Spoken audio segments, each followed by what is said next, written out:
Namaskar. This is Firstpost and you're watching Vantage with me, Palki Sharma.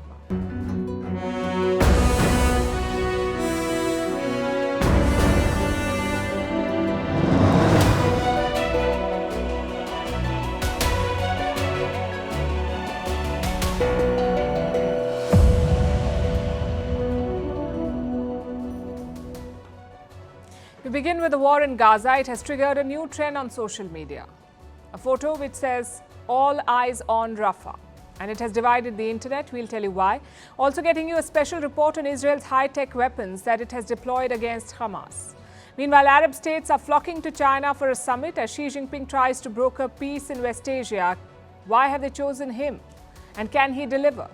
In the other war, European powers have made a major shift. They're telling Ukraine to strike inside Russian territory. In South Africa, a crucial election that could decide the fate of the ANC, the party that has ruled the country for the past 30 years. In the Korean Peninsula, a trashy war as Pyongyang is accused of sending poop-filled balloons towards Seoul. In Georgia, the president's veto is overruled to pass the controversial Foreign Agents Bill. In Pakistan, a rare admission, Nawaz Sharif says the failure of the Lahore Declaration was their fault, not India's. In Bangladesh, Cyclone Rimal unleashes destruction. And are modified mosquitoes the way to contain malaria, or are they an invitation to new problems? All this and more coming up. The headlines first. Defense chiefs of the US and China to hold rare talks in Singapore. The two officials will meet at the Shangri-La Dialogue this weekend. It will be their first substantive face-to-face talks in 18 months. Recently, tensions have been rising between Washington and Beijing over Taiwan and the South China Sea. Temperatures in India's national capital soar to a record high. Mercury touches 52.3 degrees Celsius in Delhi as it records its hottest day. Authorities have warned of water shortages amid the heat wave. Light rains today brought brief respite to the city. The UK's Prime Minister Rishi Sunak to debate opposition leader Keir Starmer. The two leaders will go head-to-head next Tuesday. It will be the first televised debate of the election campaign. Starmer is tipped to replace Sunak as Prime Minister in the 4th July general election. Workers at Samsung Electronics to go on strike for the first time. Around 20% of the workforce at the South Korean tech giant will strike for one day next month. Samsung Electronics is one of the world's largest smartphone makers. The strike could also disrupt global semiconductor supply chains. And the European Union announces the creation of an AI office. It will comprise tech experts, lawyers and economists who will regulate artificial intelligence under a new law. Europe's groundbreaking AI Act will come into force in June.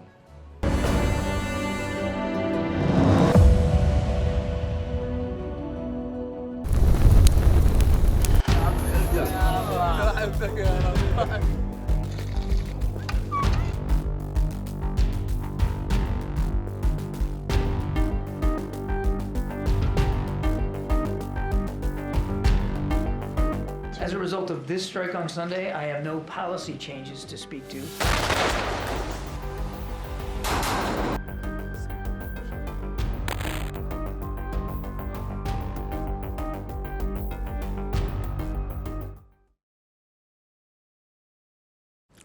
It's a rallying call, it's a slogan, and it's a political reality, all of it rolled into one. Social media has been flooded with a picture. Let me pull it up for you. It shows a massive refugee camp in the desert. Look at how the tents have been arranged. It reads, "All eyes on Rafah." And if you're wondering, yes, this image was generated by artificial intelligence. It was not clicked in Rafah. But it is going viral. This picture has been shared millions of times by movie stars, by athletes, and by politicians. Look at some of the prominent names: pop star Dua Lipa, model Bella Hadid, cricketer Travis Head, and a long list of Bollywood stars like Alia Bhatt, Varun Dhawan and Kareena Kapoor. Now, this trend raises a couple of questions. 1, where did it come from? 2, how did it spread? And 3, why now? The slogan itself came from the WHO, the World Health Organization. One of their officials made this comment in February. He was speaking after Israel ordered Rafah's evacuation. He said, "All eyes are on Rafah." But how did the image spread? It's not clear who made this picture, but rights groups picked it up, like Save the Children, Oxfam, and Justice in Palestine. All of them shared this picture on social media. Then celebrities picked it up, or maybe their PR teams did. And that's how it blew up. Right now, it's almost everywhere. The picture was shared more than 37 million times by Wednesday morning. It's among the first uses of AI in activism, which brings us to the final question: why now? Because of what happened on Sunday. Israel bombed a refugee camp in Rafah. They killed around 45 Palestinian civilians, all of them inside tents. Now, most countries have criticized Israel's attack. The European Union is actually discussing sanctions on Israel. But guess who is not moved? The United States of America. Can you explain how the strike in Rafah does not cross the lines that the president has set? We still don't believe that a major ground operation in Rafah is warranted. We still don't want to see the Israelis, as we say, smash into Rafah with large units over large pieces of territory. We still believe that, and we haven't seen that at this point. So bombing a refugee camp is not a red line. Then what is? Apparently a full-scale operation. Honestly, we understand the sentiment. We're talking about the United States here, a country that has bombed 30 other countries, 30 countries, a country whose wars have killed 400,000 civilians. So clearly a refugee camp is nothing for them. But where does that leave accountability? Who will investigate this attack? Israel themselves. Their military is probing Sunday's bombing. You can guess what they will find. Maybe an accuracy issue or a problem with the camp structure. But the world may not buy it. United Nations agencies have already questioned Israel's excuses. They don't think this was a mishap. They think it was deliberate. Same with eyewitnesses. They say the refugee camps were housing wounded children. We heard this called a tragic mishap, a mistake. I guess the question is, what then to call the ferocious attacks that have killed thousands and thousands of children? How do we describe the actions that have pushed an entire population to starvation? I heard a strong sound and found smoke rising from the tent. I went into the tent and found the woman was bleeding and the children were bleeding. All the children that were in the tent were wounded. Not one of them came out in one piece. Could this be a turning point? The point where the world says no more? It certainly looks like it. Sunday's strike has re-energized the protests. We've seen demonstrations across the world in Western cities, in Arab capitals, and on social media.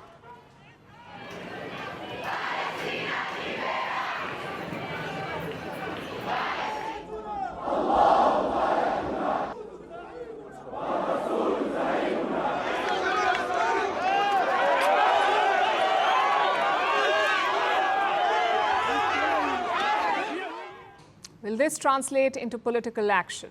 That depends on world leaders. The UN Security Council will discuss a new resolution. It was proposed by Algeria. It calls for a truce in Gaza. The question is, will the UNSC members support it? All eyes are on the US now. They have blocked multiple resolutions in the past. Only one has been allowed to pass, a Ramzan ceasefire call in the month of March. Back then, the US abstained from voting, so it passed. Now, we'll have to wait and see what they do this time. Abstain, support, or veto.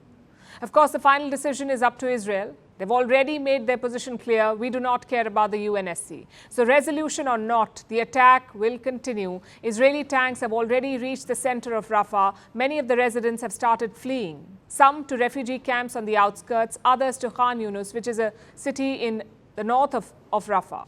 A city north of Rafah, Khan Yunis. So Netanyahu's plan is pretty clear. He knows that the US will not support an all-out assault, so he's bleeding Rafah. He's using airstrikes to drive people out, and the civilian casualties, as Netanyahu said, a tragic mistake, but not tragic enough to make him stop the war.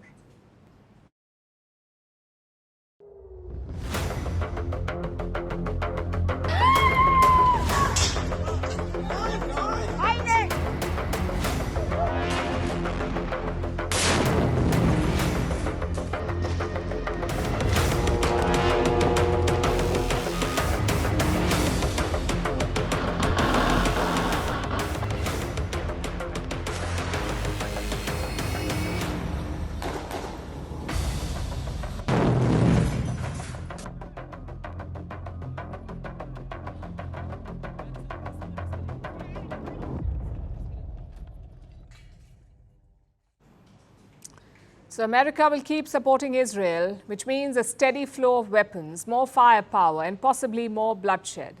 Israel too is boosting its firepower. It is deploying new and modern weapons. Let me show you a sample.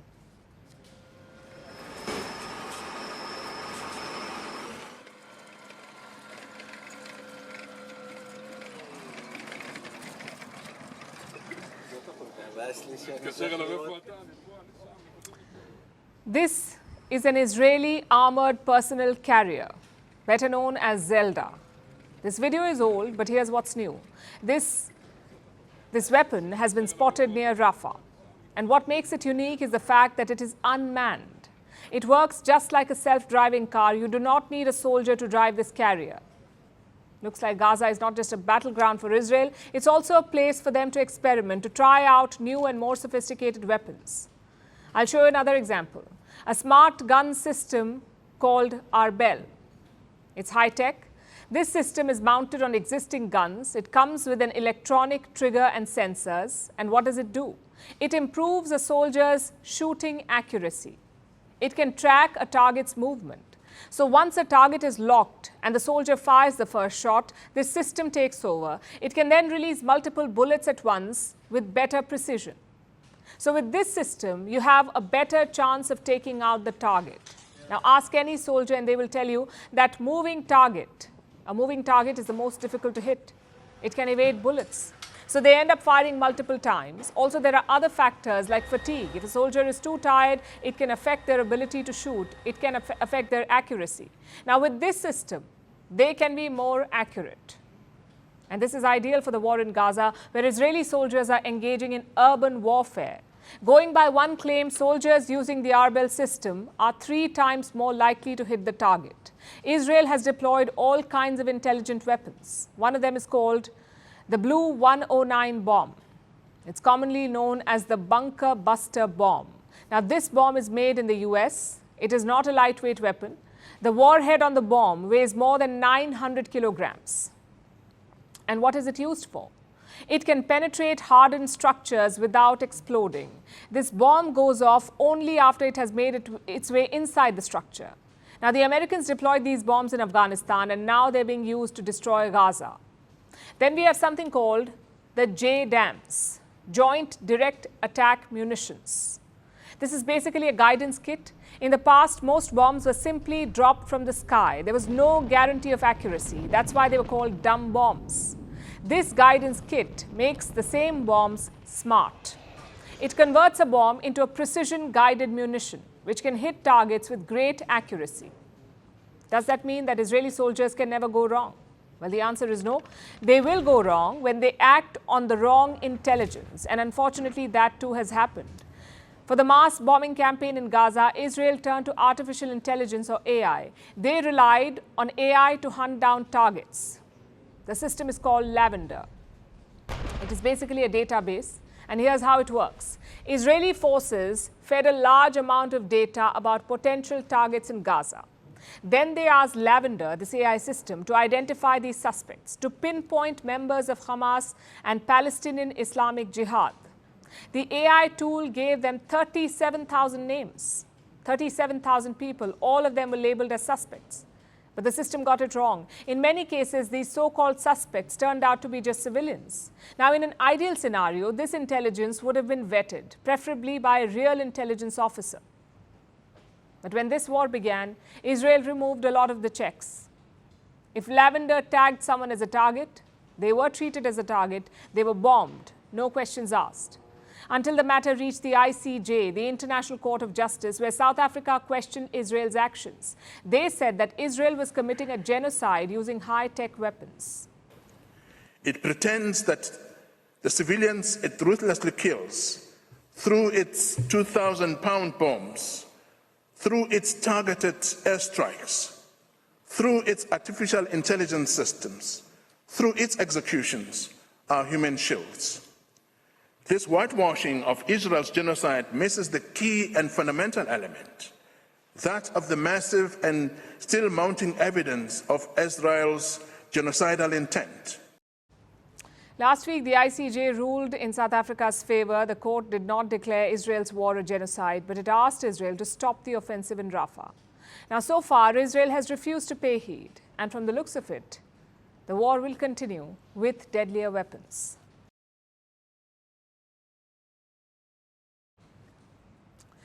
What skills define a negotiator? Maybe patience, or problem solving, or adaptability. Which of these skills would you associate with China? Probably none. But tell that to Xi Jinping. His new mission is to become a negotiator to solve complicated conflicts. His latest focus is on Palestine. On Thursday, China will host an important forum, the China Arab States Cooperation Forum. Now, most Arab countries will be attending this event. 4 of them will be represented by heads of state. Egypt's President Abdel Fattah el-Sisi, Bahrain's King Hamad, Tunisia's President Kais Saied, and the UAE's President Mohammed bin Zayed Al Nahyan, all of them will be present in China. This is the 10th meeting of the forum. Normally, the focus is on economic affairs like energy or investments. But this time, the focus is on Palestine, on ending the war. The Egyptian leader, el-Sisi, was the first to arrive in Beijing. He's on a state visit to China. So Xi Jinping rolled out the red carpet. Take a look at this.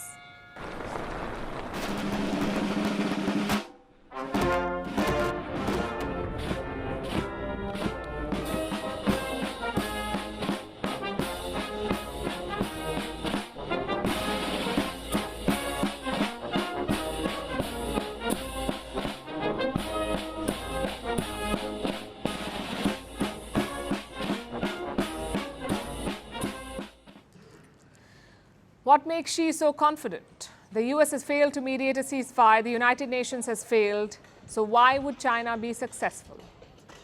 Now, Xi Jinping is probably betting on 2 factors. The first is track record. The second is leverage. China has been working hard on its negotiating skills. Last year, they pulled off a miracle. Beijing mediated a normalization deal between Iran and Saudi Arabia. These were 2 sworn enemies, and surprisingly, that deal still stands, Iran and Saudi Arabia. Then Xi Jinping focused on Ukraine and Russia. He sent a special peace envoy to Europe. He also proposed a peace plan. It is yet to gain traction on either side, but both Kiev and Moscow have welcomed it. And that's more than what any other party has managed so far. Then last month came another effort. China hosted the 2 factions of Palestine, Hamas, which rules Gaza, or used to rule Gaza, and the PA, or the Palestinian Authority, the group that controls the West Bank. Now, this was very significant because Hamas and the PA are rivals. They fought bitterly in the 2000s. Their rivalry divided and weakened the Palestinian movement. Yet China brought them together. Now, maybe all of this has boosted China's confidence. Maybe they think that they're ready for the mother of all conflicts, Israel-Palestine. Which brings us to the second factor, leverage. China has a huge economic presence in the Arab world. Just look at their bilateral trade. It was $36 billion in 2004, $36 billion.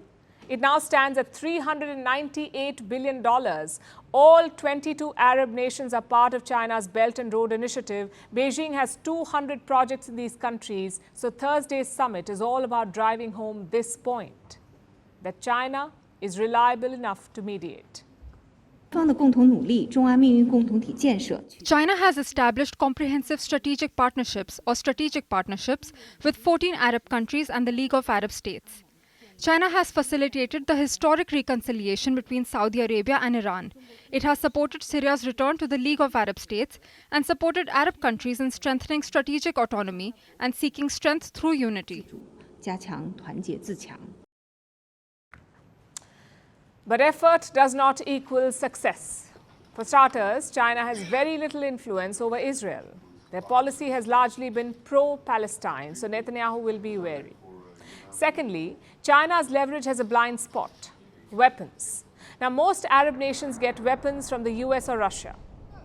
So what will Arab rulers prioritize? Weapons or Chinese mobile phones? I guess the answer is obvious. Equally obvious is China's intention. Their objective is not world peace or security. If that was the case, they wouldn't be bullying their neighbors or threatening Taiwan. Their intention is to weaken the US. Let me explain how. The US has long been West Asia's security guard. They armed Arab nations. They kept Iran in check, and they brokered Arab-Israel normalization. America did all of it. But now their grip is loosening. The US has not been able to stop Israel's war in Gaza, nor was it able to stop Iran's attack on Israel. So China senses an opportunity, a chance to make strategic inroads into West Asia. And this is a wake-up call for the world. We have specialized and seemingly unbiased agencies to settle conflicts like the United Nations. They're not perfect, but that's why we created them. Then why is the world going to China, to an undemocratic country that bullies its neighbors? Is there a lack of political will among other players, like India or Europe? The global community needs to address these questions because, yes, war is bad, but a peace brokered by China could be equally bad.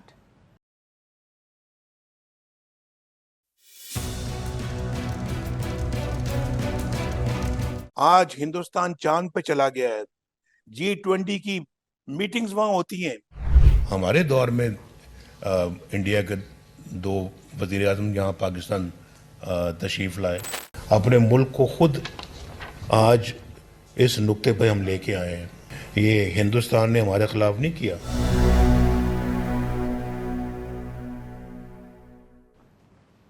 That was Nawaz Sharif, former Prime Minister of Pakistan. It looks like he swallowed a truth pill because Sharif is dropping truth bombs every month.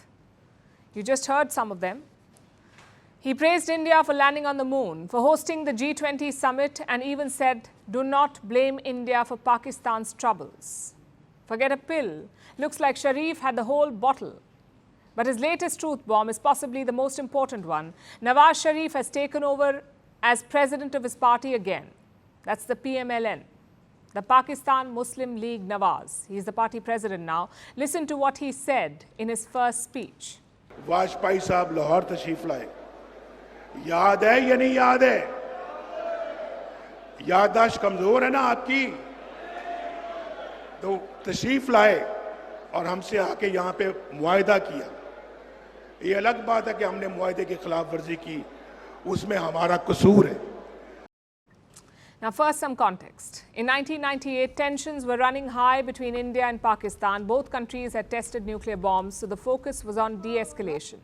In 1999, India's then Prime Minister Atal Bihari Vajpayee travelled to Lahore, no flights though. In a big gesture, Vajpayee took a bus. Nawaz Sharif was Prime Minister of Pakistan then. Both leaders held bilateral talks. Their discussions led to a new agreement.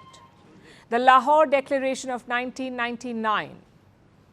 It talked about multiple issues like resolving the Kashmir dispute, avoiding nuclear mishaps, containing terrorism, and focusing on dialogue. So simply put, things were looking up. But Pakistan's army chief had other plans. That's Pervez Musharraf. He was army chief then. He hatched a plan to infiltrate India. Pakistani soldiers were dressed up as Kashmiri militants. They went on to occupy positions in Kargil. It's a mountainous region in Ladakh. India took a while to realize what was happening. But when they did, fighting broke out. The Pakistani soldiers were eventually driven out. But the hopes of peace were dashed. And that is what Nawaz Sharif was talking about. He says Pakistan broke the Lahore Declaration, and he's right. Pakistan did break the deal. But Sharif is not taking responsibility for it. He's blaming Pervez Musharraf. He says he was not even aware of the plan. Now, Musharraf, we know, died last year. Plus, Pakistan's army does not really care about his legacy. His name is quite toxic in Pakistan at the moment. And yet, by blaming him, Nawaz Sharif is taking a big risk.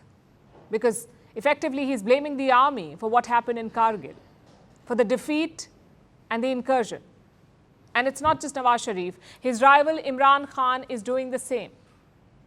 Look at one of his messages on social media. This is what Imran Khan said. Every Pakistani should study the Hamoud-ur-Rahman Commission report and get to know who was the true traitor, General Yahya Khan or Sheikh Mujibur-Rahman. Again, time for some context. Yahya Khan was a Pakistani dictator. He ruled from 1969 to 1971. Mujibur-Rahman was the founder of Bangladesh, the father of Sheikh Hasina. He led the campaign to split Bangladesh from Pakistan. So Mujibur-Rahman broke up Pakistan. Yahya Khan tried to stop him. He even unleashed a genocide in Bangladesh. Yet Imran Khan says Mujibur is not the traitor, Yahya Khan is. What explains this position? Again, Yahya Khan is long dead, nobody is fighting for his tainted legacy, but still Imran Khan is taking a risk. He's already in jail for taking on the Pakistani army, yet he's criticizing them more. Imran Khan posted another message justifying his position. Let me quote again. This is what he said. The armed forces must stay within their constitutional bounds. Whenever they have chosen to go beyond and act against their own people, the country has paid a heavy price. So Nawaz Sharif is blaming the army. Imran Khan is also blaming the army, which makes you wonder what is happening in Pakistan. Well, their army is weaker than ever. We saw that during the recent general election. They tried to prop up the Sharifs, but the people rejected them. It took a lot of rigging to change the outcome. So maybe the politicians sense an opportunity. Imran Khan started this trend. He became popular by taking on the military elite in Pakistan. Maybe Nawaz Sharif is following his lead. But don't mistake this for a rebellion. The army still holds all the cards in Pakistan. Such statements may get some claps, but they may also land you in jail. Just ask Imran Khan.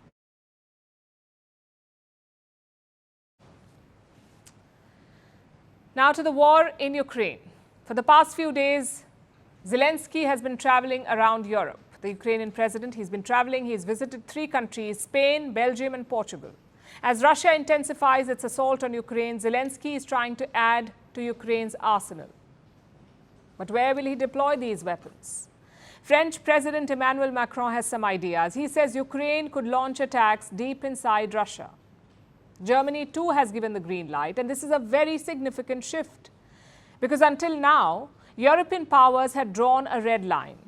Ukraine could not use Western weapons to strike inside Russia. They were meant only for defense, not offense. So what has changed now? And will this shift help Ukraine's prospects in the battlefield? Our next report explores. It's rare for world leaders to turn to visual aids when they speak to the press. But yesterday, Emmanuel Macron had come prepared. He appeared before journalists with a map of Ukraine. So how do we explain to the Ukrainians that we're going to have to protect these towns and basically everything we want around Kharkiv at the moment, if we tell them you're not allowed to reach the point where the missiles are fired from? Macron was referring to the recent Russian attacks on Kharkiv. That's Ukraine's second largest city. Missiles dropped on defenseless Ukrainians. At least 18 people died in the bombing. Macron wants to help Ukraine retaliate. He thinks there's only one option left. We think that we should allow them to neutralize the military sites from which the missiles are fired. He's talking about the Russian military bases where the missiles were launched from. This has been a long-standing demand from Kyiv. But the French president has defined clear red lines for Ukraine. Ukrainian forces can strike only military targets, like the Russian base in Belgorod. It's barely 12 kilometers away from Ukraine's border with Russia. The attack in Kharkiv was launched from there. In the past, Ukraine's forces have tried to neutralize the Russian military presence in Belgorod.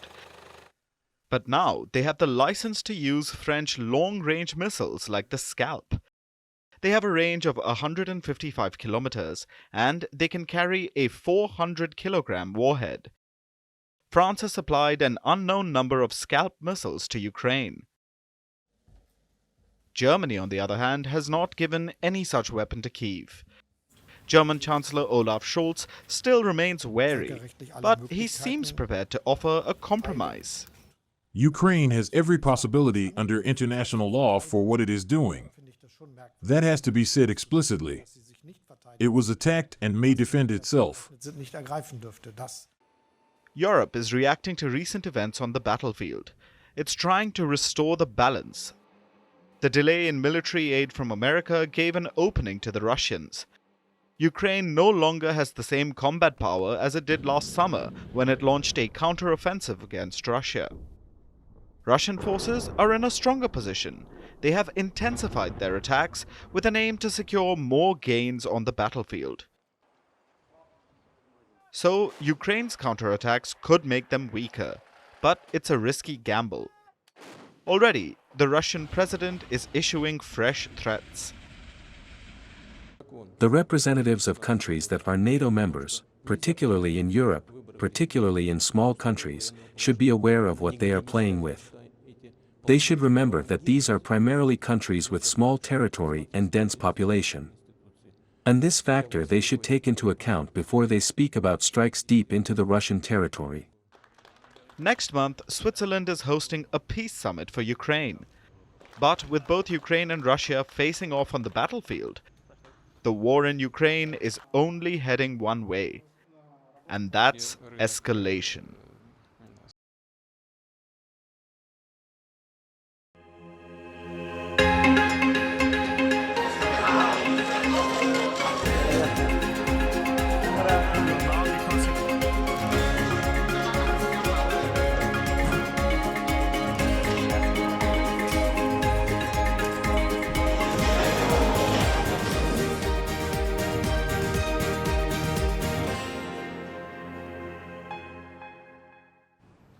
Now let's turn to South Africa. The country is holding elections today, their most competitive election in 30 years.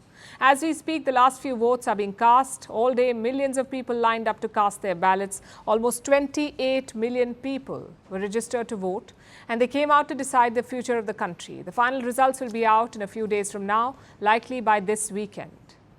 But we'll get an idea before that.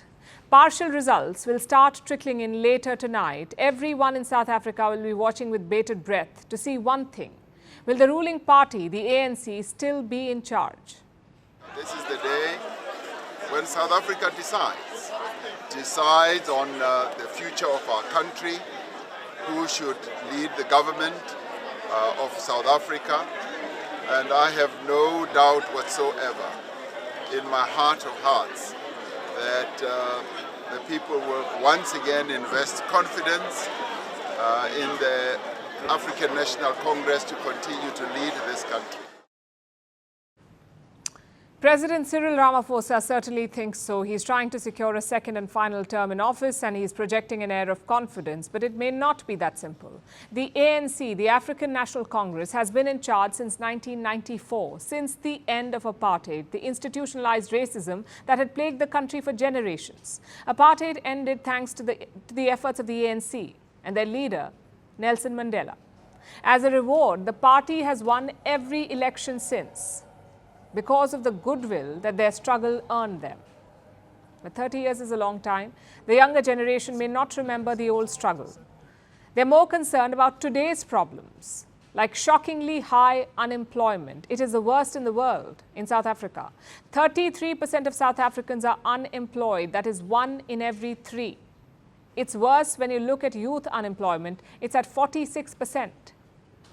So will young South Africans still vote for the ANC to reward the party for its struggle against apartheid, or will they punish the party for failing to provide them jobs?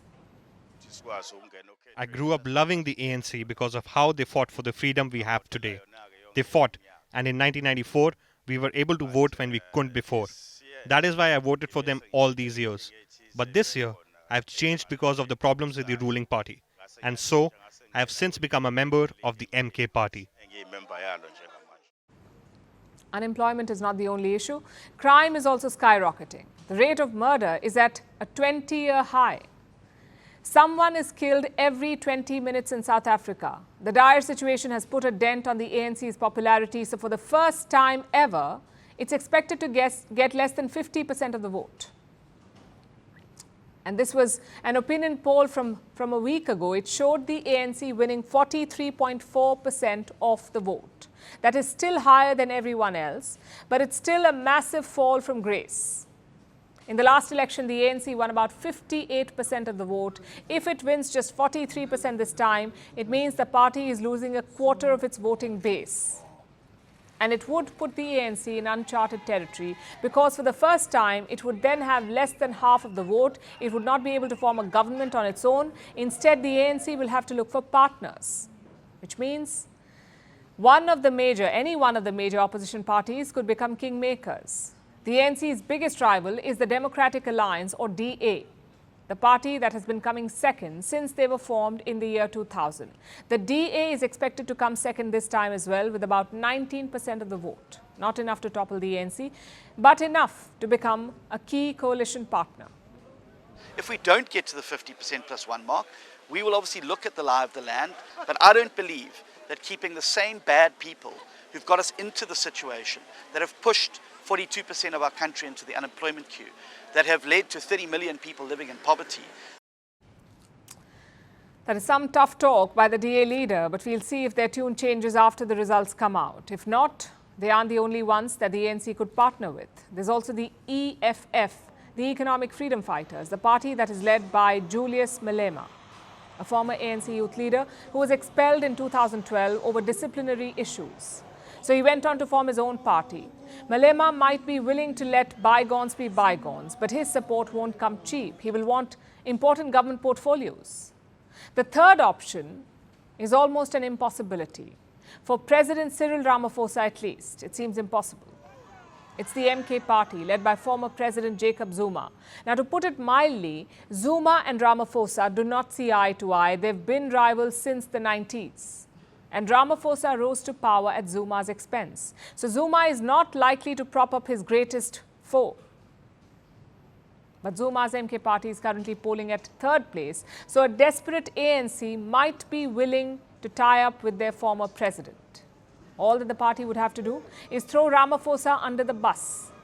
All these parties are potential kingmakers if the election goes as opinion polls have predicted.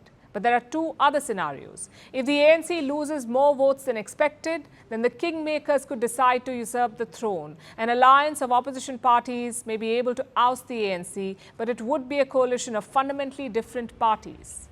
And that would likely lead to chaos. The last scenario is that the ANC does better than expected. It manages to hold on to power, either on its own or with the help of smaller parties, who won't be able to push the ANC around. If that happens, then Ramaphosa will have dodged a bullet. But he will understand that things need to change. The ANC will have to overhaul itself, bring in jobs, stamp out crime, end corruption and inefficiency. That's the only way for the party to survive. If not, this election will mark the beginning of the end of the ANC. And we've been tracking this election very closely. For more on this, stay tuned to Firstpost for our continuing coverage with my colleague Alison Lagrange. South Africa's May 29th elections. Millions are voting today to choose the next National Assembly. There was a start of change in the country. Now, I have just voted at this polling booth right here in Durban.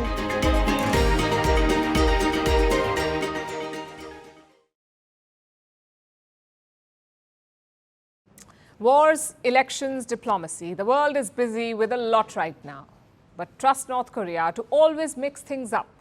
It has launched an attack on the south, but before you imagine missiles, let me stop you. This attack involves balloons, and not just any balloons, balloons full of feces. So is North Korea trying to go green? Or has their waste management system failed? And while this whole story may sound absurd, Kim Jong-un says there's a reason for this trashy attack. Our next report explains. Look at a gunnery school in Fort Monroe. In the annals of history, wars have been fought in multiple ways, with weapons, with resources, with ideology. But North Korea is fighting a conflict in a new way, with feces. Yes, you heard that right. It's a trash war, and South Korea is bearing the brunt of it. On Wednesday morning, Seoul had a warning for its residents. They talked about an air raid from the north. Now, when you hear that, you would expect missiles or rockets. But what they saw were balloons, over 260 of them. They were found in 8 provinces of South Korea. And once opened, they were filled with trash, waste, feces, and more. It was so creepy and scary. That balloon could have fallen down because North Korea designated a specific target. Everyone was so scared at that moment. I wondered what would have happened to us if there were not just rubbish, but virus or chemicals. Now, the exchange of balloons is not new between the two Koreas. It was used in the Korean War, especially for propaganda. In 2016, North Korea launched balloons with material that attacked Seoul's leaders. In one launch, the balloons contained toilet paper and cigarette butts. South Korea, too, did not hold back. It responded by sending balloons that contained cash, banned K-pop music, media content, and choco pies, because the snack is also prohibited in the north. So what did the balloons that Pyongyang sent today carry? Well, most of it was rubbish, like plastic bottles, batteries, soil, shoe parts, and even feces. South Korea asked its residents to not touch them and even report any suspicious objects. I heard a loud sound of something huge falling down. Then something started flying around the road and police officers set up the police line right away. The investigation team came to the field and began the probe. But what explains this trashy move from Pyongyang? The trigger was a balloon attack last month. A South Korean activist sent banned content across the border, like leaflets condemning Kim Jong-un, and it looks like the North had had enough. So they hit back. Pyongyang called it a tit-for-tat action. Imagine the work it would have taken. It's a feat that combines the precision of a military operation with the creativity of a middle school prank. Meanwhile, South Korea's military condemned the act, calling it a clear violation of international law. In many ways, this rubbish war is a fitting metaphor for the state of international relations today. Amid wars, climate change, and economic crisis, we find ourselves dealing with poop balloons. It's a reminder that sometimes the pettiness of politics can overshadow the pressing needs of humanity.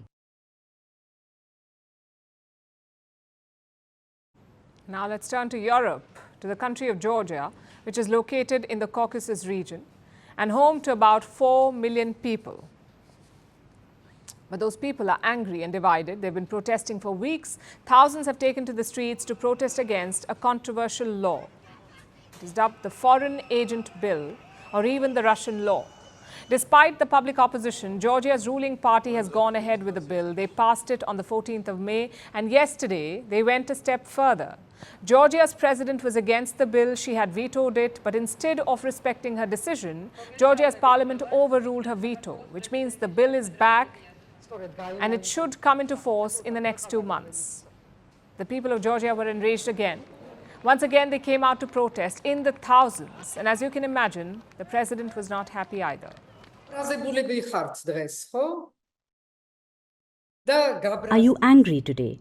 Did today's events anger you? Let's get to work.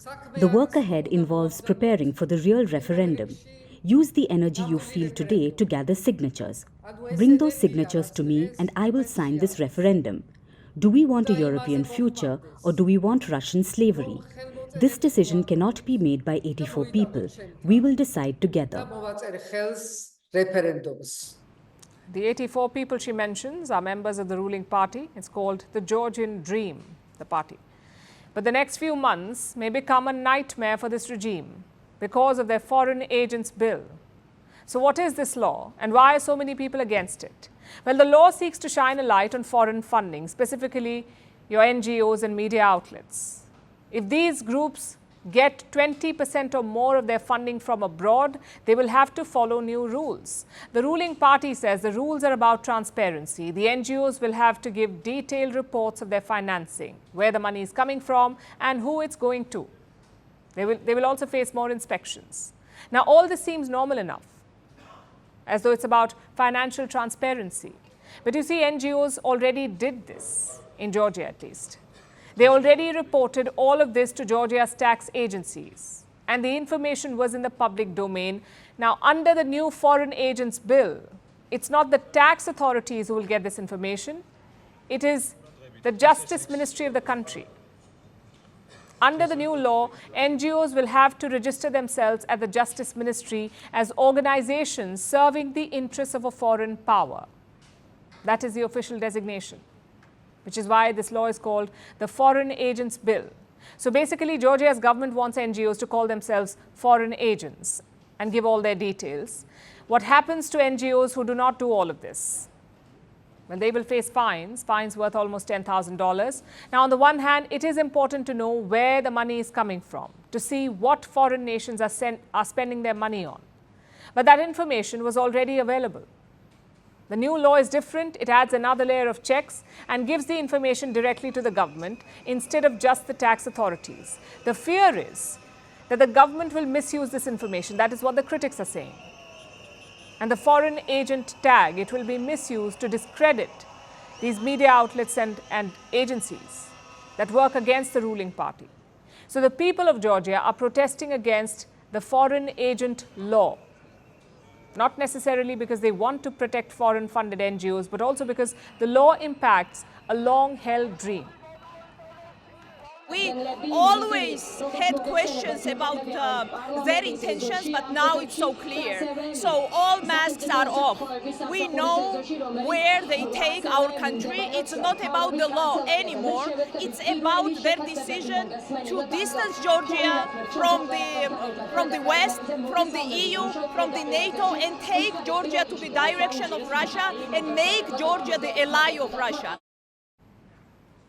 About 80% of Georgia's population wants to join the EU. The country was even granted EU candidate status last December. But with this foreign agent law, Georgians can feel their European dream slipping away.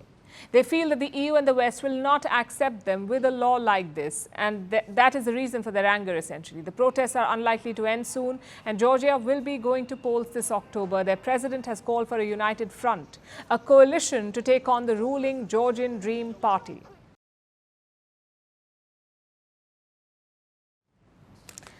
And now let's talk about cyclones.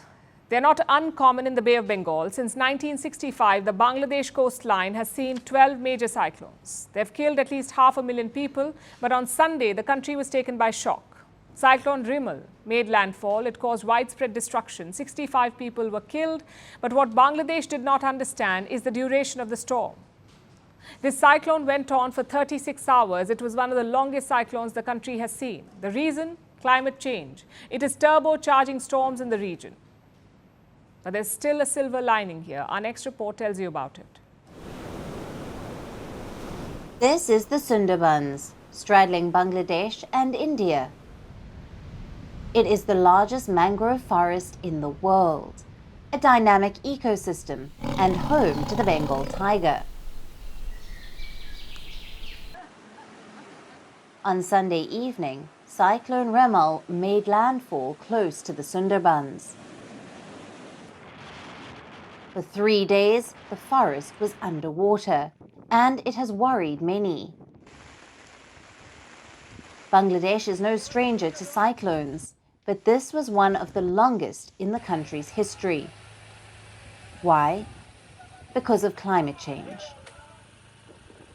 Cyclone Rimal was one of the quickest forming and long-lasting cyclones in the region. It brought with it strong gales and crashing waves. 65 people were killed. Thousands of homes destroyed, seawalls smashed, cities flooded, and millions left without power across India and Bangladesh. I'm 90 years old. In my lifetime, I've never seen a cyclone or floods lasting 3 to 4 days. Storm usually lasts for 1 day and sunny weather will come the next day. I've never seen anything like this cyclone in my lifetime before. This cyclone is more dangerous than the previous ones. There was rain and the wind speed was 120 to 130 kilometers per hour. We struggled to even go to the shelter center with my family. I've never seen something like this cyclone before.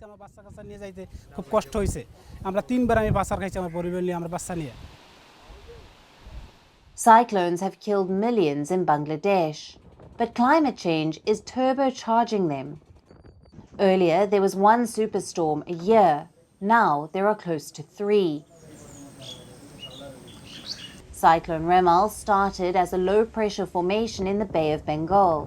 Within 3 days, it turned into a severe cyclone. Usually, this process takes over a week. Plus, it lasted longer. Cyclone Rimal continued for 36 hours. Compare that to the disastrous cyclone Aila in 2009 that lasted for around 34 hours. All of this means more damage and destruction. The sides of the river are broken and water entered through this side of the village. Many people are marooned. The loss is immense. Most of my new stock of clothing is either damaged or blown away by the storm. And the corrugated sheet made the roof toppled from this side to the other. So, will storms only get worse in the future? Well, that is the prediction. Climate change is fueling more intense storms. But there is a silver lining here. It's better forecasting. With modern technology, it is easier to predict these events. That, coupled with efficient evacuation, means death tolls have dramatically reduced. Bangladesh and India both evacuated around 1 million people. Of course, there were deaths, but the number was negligible compared to the previous cyclones. The Sundarbans also helped in mitigating the cyclone's ferocity. The mangrove forest took the brunt, shielding the region from its full force. But the question is, for how much longer? How long can the Sundarbans protect the region?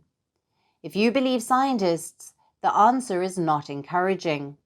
Climate change is affecting this mangrove forest too, and if it is not saved, it won't be long before the region loses its protective barrier.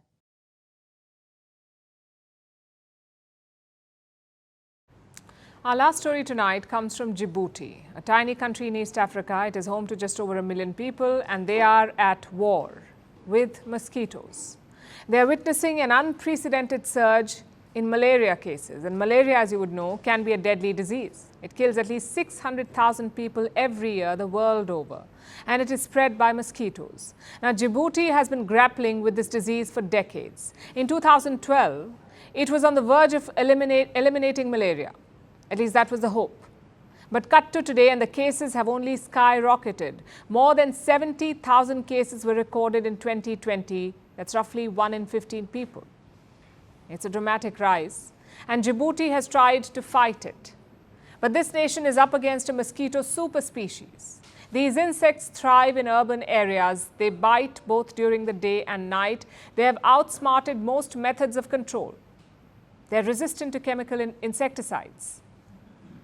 Fighting them has been a costly and complicated endeavor, yet Djibouti has been on the losing end of this war. So now they're bringing out the big guns, or shall I say, tiny, buzzing guns. I'm talking about mosquitoes. Djibouti is using mosquitoes to fight mosquitoes. But here's the twist. They're using bioengineered mosquitoes. In other words, genetically modified mosquitoes. They come with a self-limiting gene. Let me explain how this works. Only female mosquitoes bite. They cause malaria. They transmit malaria and other viral diseases. So Djibouti has taken male mosquitoes and tweaked their genes. Recently, tens of thousands of these mosquitoes were released into the wild, where they will mate with females and introduce a gene in female offspring, a gene that will not let them survive into adulthood. It would reduce the population of mosquitoes. In short, Djibouti has released mosquitoes that are genetically engineered to kill their own children. Now, this is a first in East Africa, and only the second case in the continent. Burkina Faso used this technique in 2019. Now, other African nations like Uganda are also keen, and it makes sense for them. Africa bears the brunt of the global malaria burden. It accounts for 96% of malaria deaths worldwide. These countries want to fight the disease. They want a solution that is permanent, that does not require continuous investment. And genetic modification promises just that. Plus, it proposes equality. Once the mosquitoes are released, they can benefit everyone equally, regardless of income levels, which is not the case with bed nets or vaccines or insecticides. And African nations are not the only ones exploring such solutions. Similar technology has been used in Brazil, the Cayman Islands, Panama, and India. Since 2019, more than 1 billion such mosquitoes have been released the world over. But here's the catch. Genetic modification is controversial. Most governments are hesitant, and people are scared. You're going to risk our community. You're going to ask the people in our community to be sacrificial lambs. Really, that's the whole point of the experiment, is to take a for-profit company and give them a means to run a test that, hey, they make money on technically. This technology could be life-saving, but its risks are still unknown. The technique is in its early stages. There are few laws to regulate it. Mosquitoes can cross boundaries. Who will stop them at national borders? What if mosquitoes are released inadvertently? What if modification changes their behavior? What if they build resistance to lethal genes? What if someone uses this technology to create bioweapons? Who controls all of this? More importantly, even if this entire process can be regulated, how should it happen? What level of oversight is required? It could be necessary, but it could also stifle innovation. So how much is too much and how safe is safe enough? Lots of questions. And history is filled with stories of pest control gone wrong. You can fantasize about every possible fate in a laboratory. You can hope that meddling in genetic code will save lives. But what about the catastrophic consequences that no one anticipates? Essentially, this is a Jurassic Park question, and we all know how that turned out. And now it's time for Vantage Shorts, images that tell the story. In the Sudan, the Indian army beats Chinese troops in a tug-of-war. In Iceland, a volcano erupts again, spewing smoke and lava.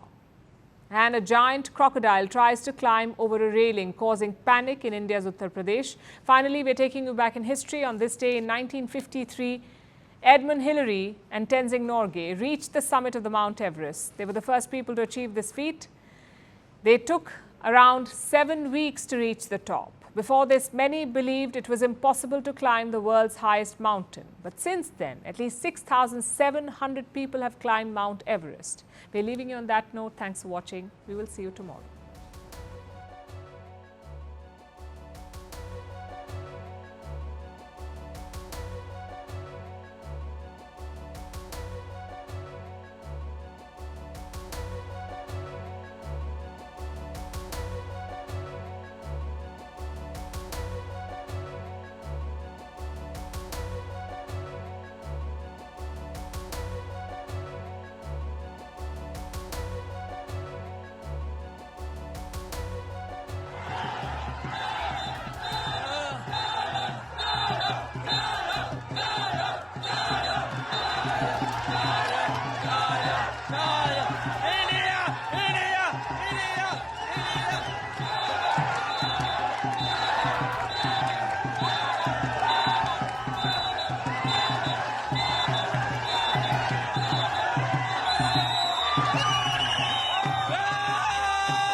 South Africa's May 29th elections.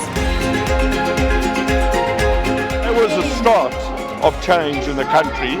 We are on the verge of history.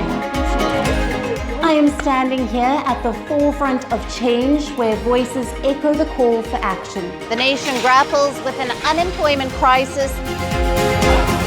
As South Africans prepare to cast their votes, the question looms, Will the winds of change usher in a new era, or will the legacy of the past maintain its grip on the future?